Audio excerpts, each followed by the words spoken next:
Un délaissé agricole, c'est une parcelle qui avait une vocation autrefois agricole et qui, suite au phénomène de déprise agricole, mais aussi aux évolutions des pratiques culturelles qui sont appliquées aujourd'hui, donc la mécanisation, l'agrandissement des parcelles, le besoin de produire plus, ont été un petit peu oubliés, ne sont plus gérés et sont petit à petit colonisés par les différentes strates végétales. Avec les évolutions des pratiques, ce type de milieu apparaît de plus en plus sur les territoires.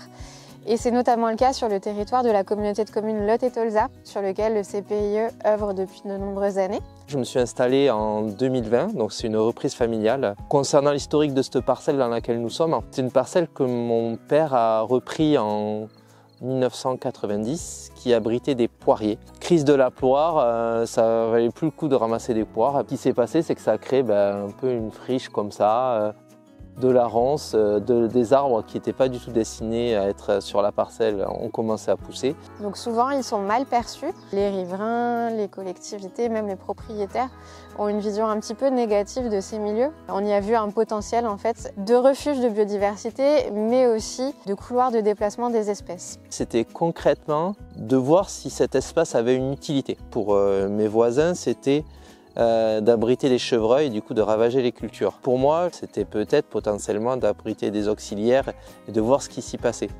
Et au regard des résultats qu'on a eus, c'est super chouette en fait.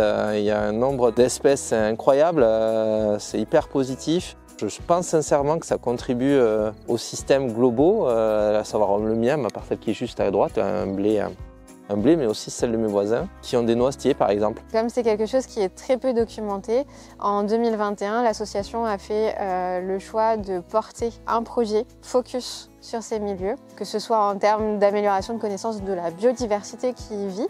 Et puis, on y a aussi vu une possibilité de venir en soutien des propriétaires de ces milieux et puis de faire graviter autour du projet beaucoup de partenaires, que ce soit une association de réinsertion par l'emploi avec laquelle on a travaillé tout au long du projet. L'intérêt de venir sur ces chantiers avec le CPIE, c'est justement de pouvoir apporter non seulement le savoir que nous on peut avoir, mais aussi la pratique et puis le savoir du CPIE, tout ça en collaboration pour former nos salariés. Nous avons fait donc tout ce qui a été abattage, élagage, tonte, débroussaillage, broyage aussi des végétaux, puisque tout a été broyé sur place, afin de permettre les ouvertures que l'on voit derrière moi. Les travaux ont été réalisés justement avant le début du printemps, afin de préserver tout ce qui va être faune, flore, biodiversité. Pour cela, on a fait des tailles douces, de l'abattage léger, justement afin de pouvoir préserver toute la zone. Le projet, c'était un projet de friche, de restauration des friches ou d'analyse des friches. Je pense que c'est plutôt un projet de réservoir de biodiversité, je le vois un peu comme ça en fait au final.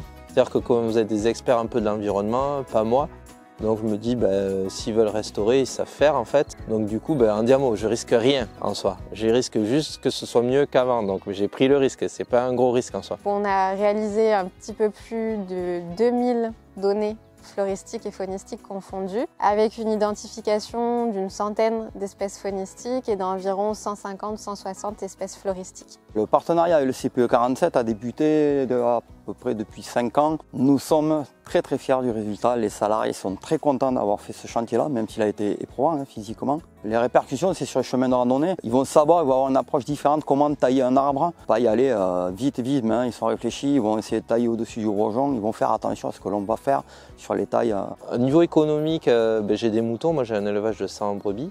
C'est ça les deux objectifs que je vois, donc un objectif pédagogique pour impulser le changement des pratiques, un truc auquel je crois, et un objectif un peu économique de se dire d'utiliser cet hectare qui n'était pas fait pour mettre mes moutons pour qu'ils puissent entretenir, manger un peu de tanin. Ça nous a permis d'avoir une vision sur la perception de ces délaissés par leurs propriétaires et d'identifier des leviers d'action pour pouvoir faire en sorte de légitimer la présence de ces parcelles et de leur donner un intérêt un petit peu autre à valoriser pour le public et les riverains.